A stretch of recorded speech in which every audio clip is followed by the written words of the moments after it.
And that's your latest weather. 7:34. Now let's go back to the Napa Valley and Matt. Al, thank you very much. As we've been telling you, here in the Napa Valley, our home away from home is the Napa Coppola Estate and Winery. Francis Ford Coppola is at the Cannes Film Festival right now, but before he left, he sat down for a leisurely lunch with our man in Hollywood, Jim Brown. Jim, good to see you. Good morning, Matt, and welcome to this beautiful part of California. Thank you. You know, here in the Valley, Coppola's name is not necessarily one associated with The Godfather or Apocalypse. It's associated with Cabernet, Merlot, or Zinfandel. Here he is Coppola, the winemaker.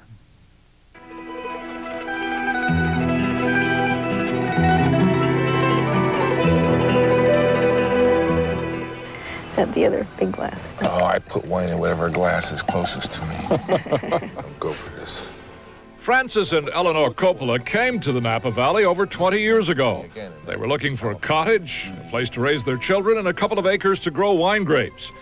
They ended up buying 1,600 acres, 125 of which are prime vineyard land, and a century-old Victorian house built by Napa Valley legend Gustav Niebaum, founder of the Inglenook winery. It looked like a movie set. It was like a magical movie set. And we just couldn't believe that it was really available. And it was just after The Godfather, and so we went for it. The Godfather money was fresh? And Essentially, yeah, The Godfather bought the first half of the property. For 20 years, Coppola had his eye on the other half of the old Inglenook estate, including the magnificent chateau that was Niebaum's original winery.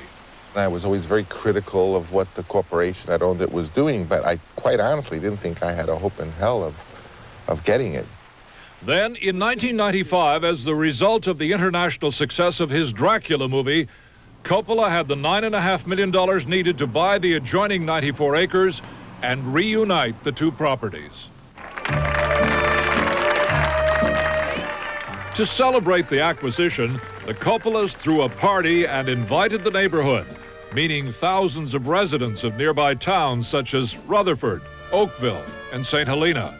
We felt that it was the goodwill of the community that helped us get it, so we just wanted to have an open house. They liked the fact that we were a family, not a corporation, and that we would reunite the old property. Do you actually get out in the vineyard and work the grapes? Nah. I'm always asked to walk when there's a camera around. But To many, it seems amazing that Francis Ford Coppola has as much as he has at this point in his 57-year-old life. He's declared bankruptcy 3 times, as recently as 1992. But through debt reorganization, has managed to hang on to properties in San Francisco, Belize, New York, and most importantly, here in Napa. His friend George Lucas once said that Francis isn't just a filmmaker, he's an Italian opera. La fabbrica in America. Buono, buonissimo. Your Italian is better. Ecco. Yeah. And relaxing with a colleague like Italian film director Francesco Rossi, Coppola seems like a character out of one of his movies.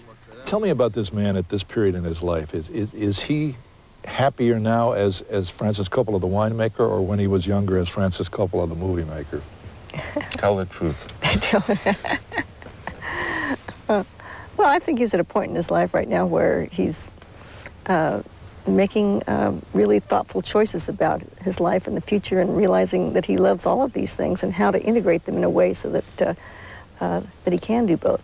I think also the estate now at the level we're at has another significance in my mind, which is this company, this winery, and all the other things we do here really can now take on the responsibility of supporting the family.